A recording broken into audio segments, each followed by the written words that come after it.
నమస్తే. ప్రస్తుతం మనతో పాటు సీనియర్ జర్నలిస్ట్ జయదేవ్ గారు ఉన్నారు. ఆయనతో మాట్లాడదాం. నమస్తే సార్. నమస్తే. హరిహర వీరమల్లు మూవీ రిలీజ్ అవుతుంది. అంటే అంటే షూటింగ్ కూడా అవుతుంది. కానీ ఇందులో ఒక న్యూస్ ఏంటంటే క్రిష్ డైరెక్టర్గా ఉన్నారు ఇప్పటివరకు. ఆయన మారుతున్నారు, వేరే డైరెక్టర్ వస్తున్నారు అని చెప్పేసి ఒక న్యూస్ వచ్చింది. అది ఎంతవరకు నిజం అయ్యి ఉండొచ్చు అంటారు? నిజం అంటే ఆల్మోస్ట్ అలా అంతా టాకీ పాట్ అయిపోయింది.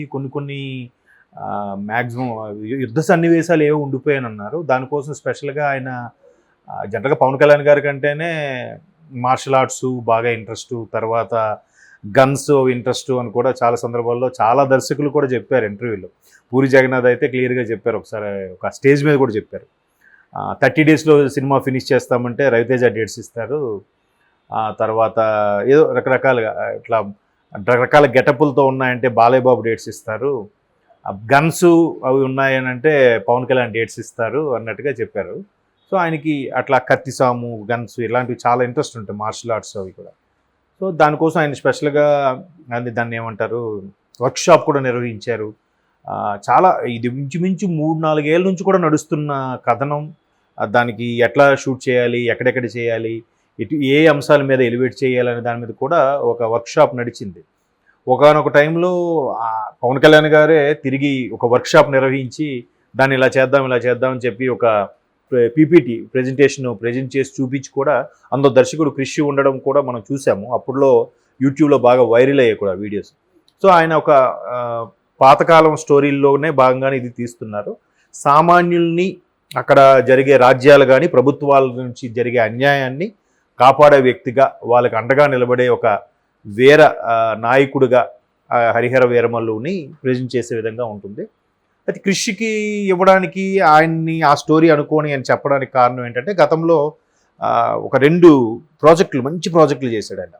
ఎట్లా అంటే ఒకటి కృషి గారు చేసిన ప్రాజెక్టు మన ఏంటది గౌతమిపుత్ర శాతకర్ణి. సో అది పౌరాణిక టైంలో తీసినా కూడా బాగా అప్పట్లో మంచి హిట్ అయింది కూడా గౌతమిపుత్ర శాతకర్ణి. ఆ తర్వాత బాలకృష్ణ గారు ఎన్టీఆర్ గారి జీవిత సారాంశం మీద, జీవిత చరిత్ర మీద తీసిన సినిమా కథానాయకుడు పార్ట్ 1, మహానాయకుడు పార్ట్ 2. అది కూడా చాలా బాగా మెప్పించగలిగి తీసింది. అంటే మెయిన్ పిక్చరైజేషన్ చాలా ఇంపార్టెంట్ కదమ్మా. Direction captain of the ship అని ఎందుకు అంటారండి. దట్టు కృషి గారికి అంత మంచి ఇది ఉంది కాబట్టి ట్రాక్ రికార్డు. అంతకుముందు కంచె తీశారు, కంచె సినిమా కూడా చాలా బాగుంటుంది కృషి గారు చూస్తే. అలాగా చాలా మంచి ట్రాక్ ఉంది కాబట్టి హరిహర వీరమల్లు కూడా ఆ పాతకాలం రోజుల్లో యుద్ధ సన్నివేశాలు వాటికి బాటి తీయడానికి కోసం ఈయన్ని ఎంచుకోవడం, దాని తగ్గ పవన్ కళ్యాణ్ యాక్సెప్ట్ చేయడం. ఇదే అంశం మీద మనం అన్స్టాపుల్లో కూడా చూసాం.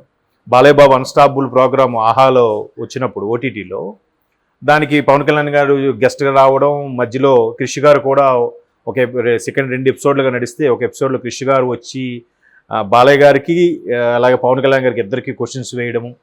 హరిహర వీరమల్లుకు సంబంధించిన టైంలో నాకు ఇంతో పవన్ కళ్యాణ్ గారితో మంచి ర్యాప్ ఏర్పడింది అన్నాం. ఇద్దరు పుస్తకాలు పురుగులు అవ్వడం వల్ల ఆ రకమైన బాండింగ్ కూడా ఉందని చెప్పడం అన్నీ చూసాం. అయితే ఇప్పుడు అంత బాగా తీసే కృషి గారికి ఏంటంటే జనరల్గా ఆయన యూఎస్లో కూడా ఎక్కువగా ఉంటుంటాడు. ఇక్కడ కథలు రాసుకోవడము, ఏమైనా వెబ్ సిరీస్ లాంటివి, ప్రాజెక్ట్ లాంటివి చేయడం గట్రా చేస్తుంటారు. కాకపోతే పవన్ కళ్యాణ్ గారు బిజీ అయిపోయారు రాజకీయాల్లో. ఒక డేట్స్ టైం చాలా వాల్యుబుల్ కాబట్టి అదొక పోస్ట్ ప్రొడక్షన్ వర్క్, కొన్ని 1-2 సన్నివేశాలు, యుద్ధ సన్నివేశాలు ఏవో తీయాల్సినవి, యుద్ధం మీన్స్ అదే ఫైటింగ్ సీన్స్ ఏవో తీయాల్సినవి ఉండిపోయాయి. అవి మరలా పవన్ కళ్యాణ్ గారు ఎలక్షన్ హడావుడి అయిపోతే మేబీ జూలైలో ఎప్పుడో తీసి రిలీజ్ చేయాలని ఆలోచనలు ఉన్నారు. అయితే ఎక్కువ పోస్ట్ ప్రొడక్షన్ పార్ట్ ఉంటే మొత్తం ఇంకా డిజిటల్ ఇంటిగ్రేషను, తర్వాత ట్రాకింగు, ఆ తర్వాత డబ్బింగ్ ఇవన్నీ ఉంటాయి కాబట్టి ఆ పోస్ట్ ప్రొడక్షన్కి సంబంధించి వేరే దర్శకుడికి ఇవ్వాలని ఆలోచన తప్ప ఈయన్ని మార్చేదే ఉంటుంది. ఇంకా ఆల్రెడీ మొత్తం ఈయన డైరెక్షన్ చేశాక ఇంకా ఈయన మార్చేదే ఉంటుంది. సహాయ దర్శకత్వం కిందో లేదా కో డైరెక్టర్ కిందో అసోసియేట్లు చాలామంది ఉంటారు కదా, అట్లా పేరేస్తే వేయచ్చు, ఇంకో కొత్త దర్శకుడికి ఇస్తే ఇవ్వచ్చు. కానీ కృషే జాగర్లమూడి రాధాకృష్ణ ఆయన పూర్తి పేరు. కృషి ఆయన అన్నిటికన్నా నాకు బాగా నచ్చేది ఆయన తెలుగు మాట్లాడే విధానం. చాలా స్పష్టంగా, వాయిస్ కూడా చాలా బాగుంటుంది కృషి గారి. మీకు ఎందుకంటే కథానాయకుడు మహానాయకుడు సినిమాలో అదే బాలకృష్ణ గారు చేశారు కదా, ఎన్టీఆర్ గారి జీవిత చరిత్ర, క్లైమాక్స్లో ఒక బ్యాక్గ్రౌండ్ వాయిస్ ఓవర్ వస్తుంది. ఆ వాయిస్ ఓవర్ ఆయన చెప్పిందే చాలా బాగుంటుంది, డిక్షన్ అది. ఈవెన్ మహానటిలో కూడా ఒక డైరెక్టర్ పాత్ర వేసి ఎస్, అవును, ఆయనకి బాగుంటుంది. ఆయన వాచకం అంతా చాలా అద్భుతంగా ఉంటుంది.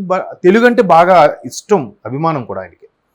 సో పవన్ కళ్యాణ్ గారు కూడా జనరల్గా చూడండి, మ్యాక్సిమం ఆయన ఏ సభల్లో కూడా తెలుగు మాట్లాడడానికి ఇష్టపడతారు. ఇప్పుడంటే రాజకీయాల్లోకి వచ్చి తప్పక ఏవే పదాలు వాడుతున్నారేమో కానీ, సో ఇద్దరికి ఆ సింక్ అయింది కాబట్టి ఆ సినిమా ఎలాగైనా రిలీజ్ చేయాలని చూస్తున్నారు. ఇది చేయకపోతే మళ్ళీ ప్రొడ్యూసర్స్కి చాలా ఇబ్బందికర పరిస్థితులు వస్తాయి. దాని మీద డిపెండ్ అయిన వాళ్ళకి చాలా వరకు చాలా ఇబ్బందులు వస్తాయి. కాకపోతే సినిమాల్లో కాస్త బ్రేక్ ఇవ్వడానికి కారణం ఈ రాజకీయ నేపథ్యం ఉండడం వల్ల. ఎందుకంటే క్యాన్వాసింగ్ చాలా కీలకం.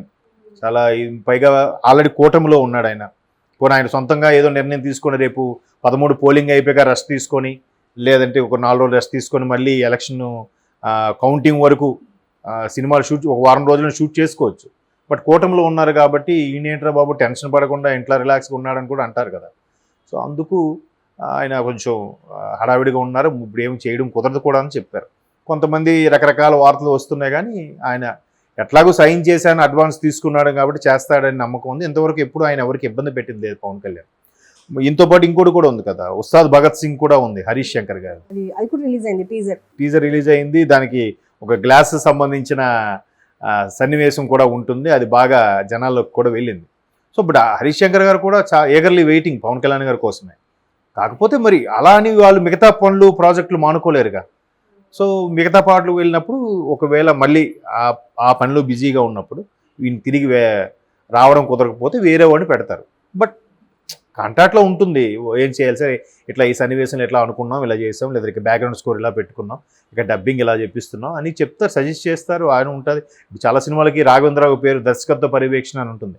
దర్శకులు మన పెళ్లి సందడి సినిమాకు కూడా ఆవిడ ఎవరు రేణు ఎవరు ఆవిడ పొట్టిగా ఉంటారు డైరెక్టర్ లేడీ, ఆవిడ డైరెక్ట్ చేశారు. బట్ దర్శకత్వ పర్యవేక్షణ రాఘవేంద్రరావు గారి పేరు వేశారు మన శ్రీకాంత్ గారు అబ్బాయి పెళ్లి సందడికి. అలాగా పర్యవేక్షణ ఇన్ ద సెన్స్ సలహాలు సూచనలు ఉంటాయి. సార్ ఇక్కడ ఈ సన్నివేశం ఎట్లా పెట్టుకుంటున్నాం అంటే ఓకే అమ్మా చెయ్యి, ఏమైనా తేడా ఉంటే ఈయన సజెస్ట్ చేస్తాడు. అలా కన్నా నువ్వు ఇలా పెట్టుకుంటే ఈజీ ఉంటుంది కదా, నీకు కాస్ట్ కటింగ్ తగ్గుతుంది అంటే అనుభవమే కదా ఎంతైనా. అట్లాగా క్రిష్ గారు అనుభవంని జోడించి ఇక్కడ వేరే డైరెక్టర్ ఎవరో జ్యోతికృష్ణ ఎవరో డైరెక్టర్ని పెట్టారంటున్నారు. ఆయన కూడా అనుభవజ్ఞుడే కాబట్టి కొద్దిగా ఈజీగా క్యాచ్ చేసేలాగా ఉంటుంది సలహాలు సూచనలు ఇచ్చేటప్పుడు. దట్ పవన్ కళ్యాణ్ సినిమా ఇంచుమించు చాలామంది ఏగర్లీ వెయిటింగ్, కళ్ళు కాయలు కాచుకునేలా చూస్తున్నారు, ఎప్పుడు వస్తుందా అనే తపన కూడా ఉంటుంది. కాబట్టి ఆ పోస్ట్ ప్రొడక్షన్ అనేది చాలా జాగ్రత్తగా డీల్ చేసుకుంటే అదే. ఇప్పుడు జనరల్గా మీరు చూడండి హర్రర్ సినిమాలో అయినా మీరు సౌండ్ తగ్గించి చూడండి, మీకు ఏ భయం అనిపించదు కదా. అంటే సౌండ్కి అక్కడ అంత ప్రాధాన్యత ఉంది. అదే హర్రర్ వచ్చే సౌండ్ టైంలో మంగళ వాయిద్యాలు వినిపించాయని కూడా అదేమైనా భయం వేస్తుందా? కాదు కదా. ఆ హర్రర్ తగ్గట్టుగా బ్యాక్గ్రౌండ్ స్కోర్ ఉంటేనే అది ఇది మిక్స్ అయ్యి చూపు వినికిడి రెండు కలిసిన తర్వాత ఆ భయం అనేది వస్తుంది. అలాగా ప్రతి సన్నివేశం ఎక్కడ ఏం పెట్టాలి ఆ డైరెక్టర్ చూజ్ చేసుకుంటాడు. లేదు ఇక్కడ భయంగా ఉంది, ఇంకాస్త భయంగా ఉండేలాగా పెట్టగలుగుతారా అని అడుగుతాడు మ్యూజిక్ డైరెక్టర్. అండ్ దానికి తగ్గట్టు మళ్ళీ కంపోజ్ చేయడం ఉంటుంది. కాబట్టి ఆ పర్యవేక్షణ అనేది ఉంటుంది. కాబట్టి క్రిష్ గారే మెయిన్. కాకపోతే ఇది మిగతా వాటికి సంబంధించి ఒక సూపర్వైజింగ్ అనుకోవాలి అంతే. సో రిలీజ్ అయ్యాక చూద్దాం మనం అది ఎలా ఉంటుంది ఏంటో.